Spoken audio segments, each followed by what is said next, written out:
you. Happy day, oh. Happy day to me. Happy day, happy day, happy day to you. Happy day, oh. Happy day to me. Happy day to you. Happy day, oh. Happy day to me. Happy day to you. Happy day, oh. Happy day to me. Happy day, happy day, happy day. Bonne journée, bonjour, bonjour ma grande famille, bonjour. Vous allez bien, je pense. Je vais super méga bien. Comme vous pouvez le voir, le Seigneur nous garde et on peut voir encore la semaine qui vient de commencer. Alors, je nous souhaite une très bonne semaine en compagnie de notre Seigneur Jésus-Christ. Que tout ce que vous allez faire au courant de cette semaine vous réussisse et c'est là au nom de Jésus.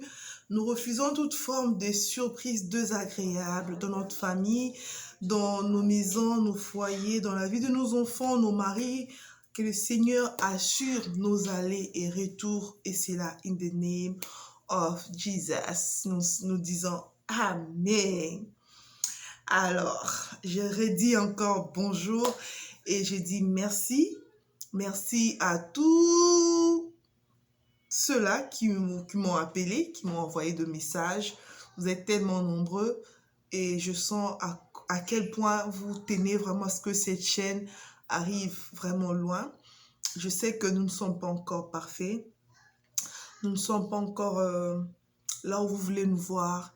La qualité, le son et tout et consort n'est pas encore, en fait, au niveau où vous voulez nous voir arriver. Bref, en fait, vous nous faites confiance comme ça. Nous aussi, à notre tour, nous ne pouvons que vous dire merci. Nous ne pouvons que vous dire merci. Merci, puisque vous êtes plus qu'une femme. Vous savez, c'est pas facile de commencer quelque chose, surtout quand la vision ne ressemble encore à rien. Que des personnes soient à tes côtés pour te dire que voilà, nous pouvons t'accompagner, nous comptons sur toi et nous croyons vraiment en toi, nous croyons que tu peux arriver loin et avec nos efforts, avec l'aide du Seigneur, tu vas arriver. Des personnes comme ça dans notre vie sont vraiment rares à trouver. Vous allez voir même dans votre propre famille, dans votre propre entourage, des personnes comme ça, vous ne les trouvez presque pas. Tout le monde vous regarde de loin, il y a d'autres qui critiquent. Il y a d'autres qui se disent, bon, voyons voir d'abord là où elle va arriver avec cette histoire. Mais vous, quand même, vous avez cru en nous et chaque jour, vous nous montrez combien vous nous soutenez et que vous nous estimez, hein, arriver là où vous voulez nous voir arriver. En tout cas, merci de tout cœur. Merci et je le dis, je pose mes deux mains sur le cœur, je baisse ma tête, je vous dis grand merci. Que le Seigneur du ciel vous bénisse, vous le rende au multiple, puisque moi, je ne suis qu'humain, je ne saurais pas vous récompenser pour ces bonnes œuvres que vous êtes en train de faire à ma personne, mais je prie que le bon Dieu, lui qui récompense, qui voit dans le secret, qui le vous rende au centuple, au nom de Jésus. Alors, aujourd'hui, nous allons parler de quoi? Nous allons parler sur la puissance du pardon. Il est vrai que chacun de nous a eu déjà à écouter un message comme ça sur le pardon, peut-être dans nos églises, peut-être dans le bus, pour nous qui venons de l'autre côté là-bas, à Kinshasa, où là où très souvent il y a des prédicateurs en fait ambulants dans le bus et tout et tout. Nous avons peut-être eu déjà à écouter un message comme ça, soit à la télévision ou encore à la radio, mais je pense que tous ces prédicateurs-là n'ont pas prêché ce message de la même façon. Chacun a eu un aspect un peu particulier. Et je pense aussi que ce message d'aujourd'hui aura ne serait-ce qu'une phrase un peu différente de ce que vous avez déjà eu à écouter dans le passé. Alors, accordez-nous votre attention et nous allons parler ensemble.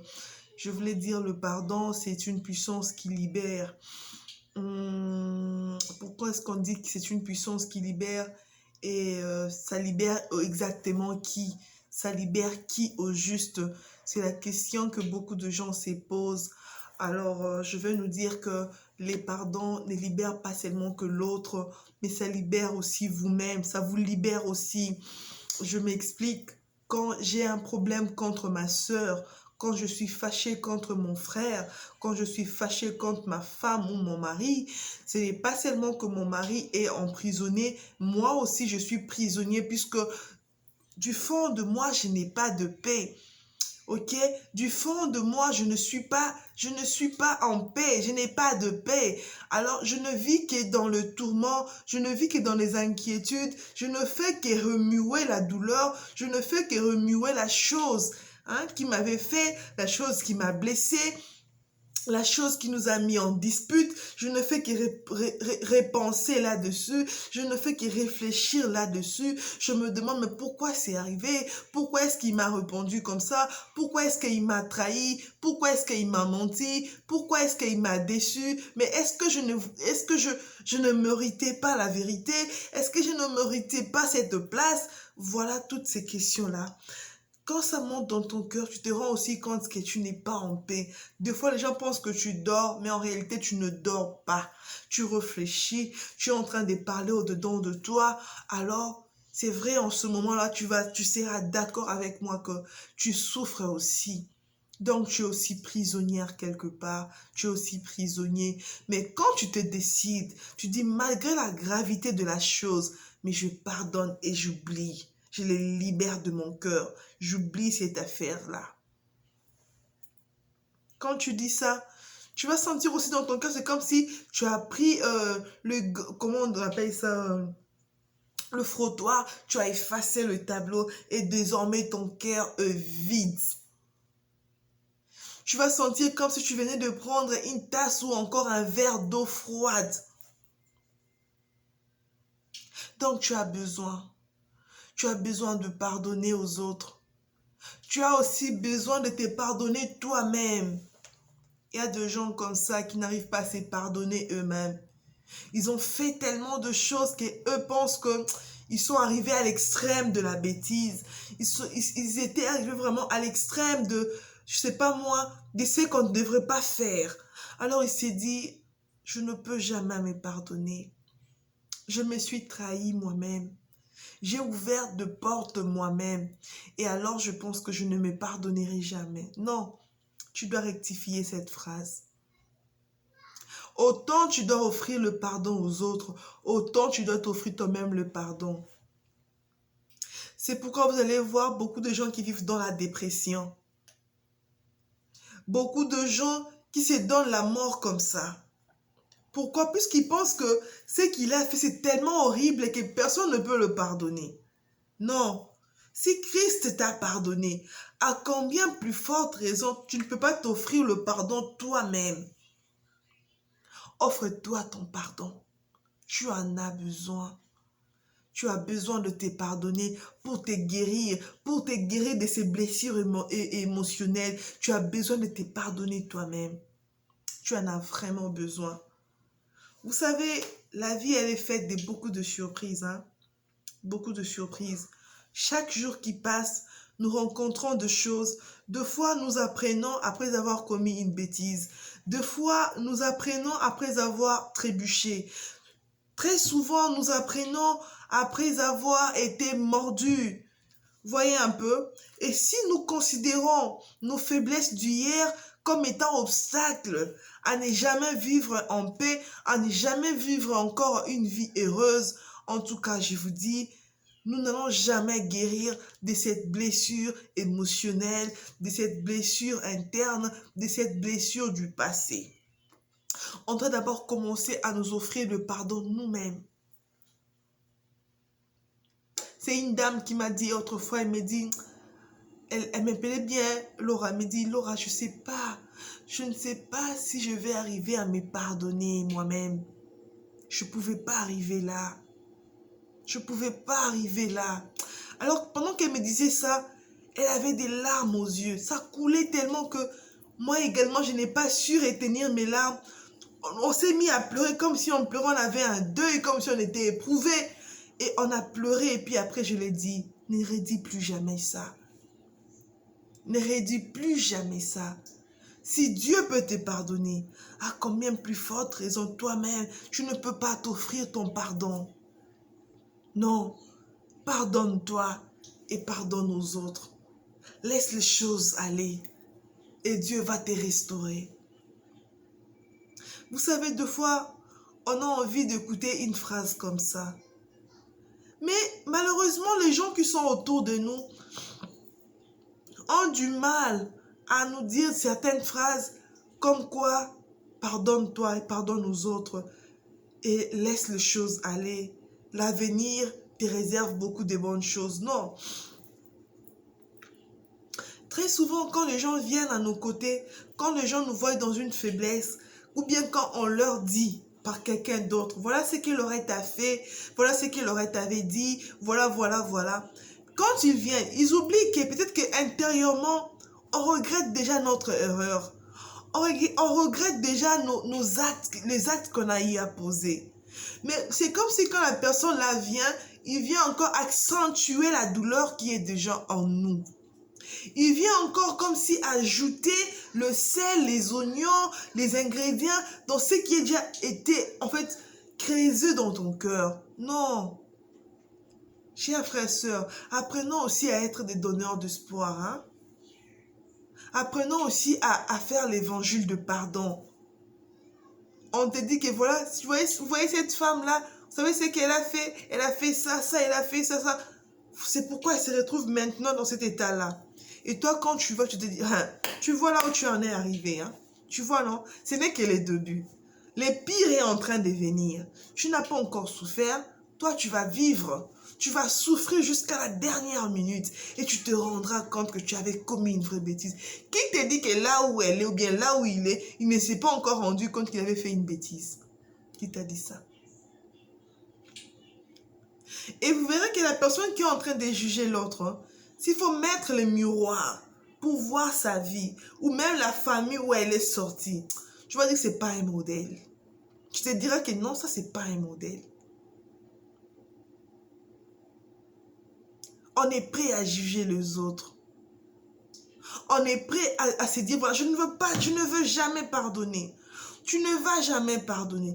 Est-ce que toi, tu penses que depuis ton enfance jusqu'à ce jour, tu n'as jamais eu à offenser quelqu'un qui t'a pardonné aussi comme ça, sans que tu reconnaisses que tu avais mal fait, sans que tu partes vers la personne pour présenter tes excuses, mais il s'est dit, voilà, je le pardonne et j'oublie. Tu penses que ça n'est jamais arrivé dans ta vie, tu penses vraiment?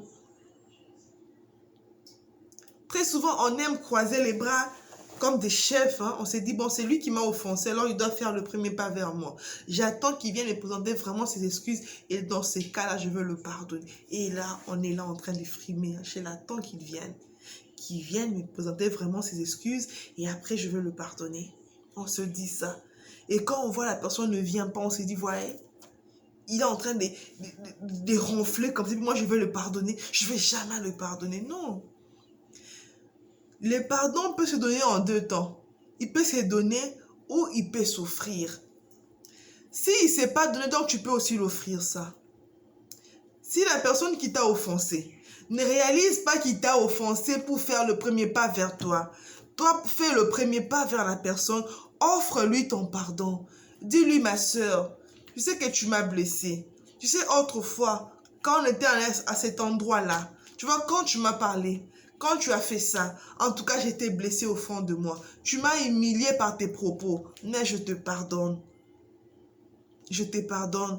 Tu es une sœur et que nous puissions faire en sorte que nous puissions revenir comme on était avant. Si tu as un problème, dis-le-moi. Je ne tarderai pas de présenter mes excuses. C'est simple. Ça ne t'enlève pas des galons. Ça ne te change pas. Ça ne change pas ta nature. Tu peux le faire. Vous savez, nous autres ici, on était aussi pareil. Personnellement, moi, quand je me fâche contre une personne, je me dis, je ne vais même pas le rencontrer. Puisque si je le rencontre, par hasard, il peut me dire, voilà, Laurette, excuse-moi. Mais comme je ne veux pas entendre cette phrase-là sortir de sa bouche, alors j'évite même ses chemins, j'évite ses traces. Pour que je garde seulement la colère là en moi. pour que chaque jour je médite comment je vais aussi réagir par rapport à ce qu'il m'a fait. Comment je vais me venger. C'était ça ma personne. Depuis que j'étais encore toute petite, j'étais comme ça.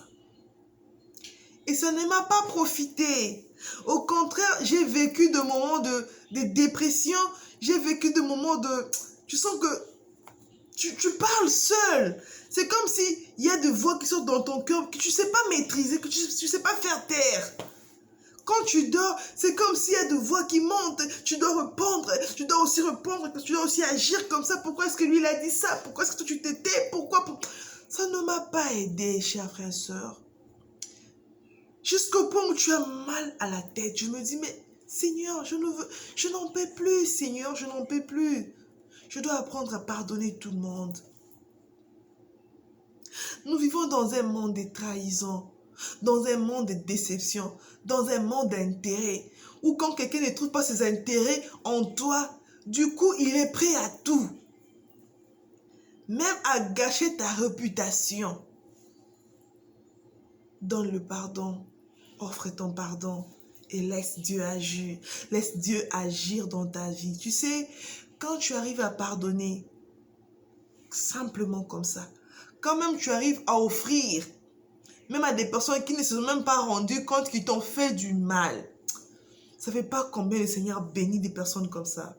Vous ne savez pas combien le Seigneur élève des personnes comme ça. C'est lui qui t'a fait du mal. C'est lui qui t'a humilié. C'est lui qui est passé de porte à porte pour gâcher, pour salir ta réputation. Mais en dépit de tout, tu dis, je les pardonne. J'ouvre mon cœur. Je n'ai pas assez d'espace pour garder les gens dans mon cœur. Je n'ai pas assez d'espace. Je vous libère. Je te dis que tu laisses la place pour que la main de Dieu agisse dans ta vie. Tu laisses la place pour que la main de Dieu agisse dans ta vie. Même dans le couple, même dans le mariage, papa, n'attends pas seulement que l'autre vienne vers toi pour demander pardon. C'est la malédiction. Même si tu ne te rends pas compte maintenant là, je vous dis c'est la malédiction. C'est toi qui as mal fait, mais tu veux que l'autre vienne vers toi. Ou bien, toi aussi, à qui on a offensé. La personne vient pour prêter ses excuses envers toi. Tu ronfles, tu refuses, je ne pardonne pas. Je garde ma position. C'est une malédiction aussi. Puisque la personne se dira que Seigneur, tu es témoin. Je suis allé vers la personne. J'ai même présenté mes excuses, mais il n'a pas voulu me pardonner. Dans ces cas-là, ce n'est plus lui le problème, c'est maintenant toi le problème. Ce n'est plus la personne, mais c'est maintenant toi le problème. Soyons prêts à offrir notre pardon. Soyons aussi prêts à donner le pardon à ceux qui nous le demandent. C'est aussi simple que ça. La personne reconnaît qu'il t'avait offensé. Il vient aussi vers toi et te dire, en tout cas, excuse-moi, j'avais mal répondu, j'avais mal agi, tel jour, telle place, à tel endroit, à telle heure et tout et tout. En tout cas, excuse-moi. Je te dis, non, tu m'avais vraiment humilié. Je ne te pardonne pas. Je ne mérite pas mon pardon. Lui, il va partir, puisqu'il a fait sa part. Et dans ce cas-là, c'est toi qui vas maintenant payer pour le mal que lui t'avait fait. Pourquoi? Puisque tu ne l'as pas pardonné, alors qu'il a présenté ses excuses. Vous voyez un peu comme la vie, elle est. Je ne vais pas nous prendre beaucoup de temps. C'était ça mon petit message. Apprenons à pardonner. Que les pardons sur notre vie quotidienne. Pour le marié, gardons ça dans nos poches. En tout cas, vivons avec ça. Puisqu'on est humain, on est différent. On peut faire sortir une phrase de nos bouches sans pour autant avoir l'idée de blesser l'autre. Mais c'est une phrase qui blesse directement l'autre. Soyons flexibles et dire, ah, excuse-moi, je ne pensais pas que j'allais te blesser. En tout cas, excuse-moi sincèrement. Ça ne te change pas. Ou encore, tu étais sous l'émotion, tu étais en colère et tout. Tu as craché une phrase ou tu as posé un acte malsain. Mais juste après, reconnais, présente tes excuses. Toi aussi, à qui on présente tes excuses, sois aussi prêt à pardonner. C'est aussi simple que ça. Donc voilà. Et je pense que j'ai fini mon message. C'était juste pour parler sur la puissance du pardon. dans nos familles, dans nos foyers, dans le milieu de travail, en tout cas entre parents et enfants, que les pardons soient notre vie quotidienne. C'est aussi simple que ça. Quand tu fais quelque chose mal à ton enfant, bien tu le piétines comme ça, comme par accident. Il y a pardonne-moi. C'est aussi simple que ça. Tu es en train de cultiver ce sens-là, même dans tes enfants. Ils auront aussi la facilité de présenter des excuses chez d'autres personnes. Mais quand toi-même avec tes enfants, tu ne sais pas demander pardon à tes propres enfants, tu es en train de les enseigner quelque chose. Tu vas voir qu'un jour, il fait une bêtise, tu lui dis, pourquoi tu as fait ça? Et puis il boude. Ah, il dit pardon, il boude. Pourquoi? Puisque tu n'as pas transmis cela même dans tes enfants. Donc c'est un peu ça. Que le Seigneur nous bénisse, que le Seigneur bénisse la communauté congolaise et partout dans le monde. Que le Seigneur bénisse l'Afrique, notre continent. Que le Seigneur bénisse les États-Unis d'Amérique, les pays qui nous accueillent. En tout cas, que la paix du Seigneur soit dans nos maisons, dans nos foyers, et que Christ soit au centre de notre vie. Bye bye.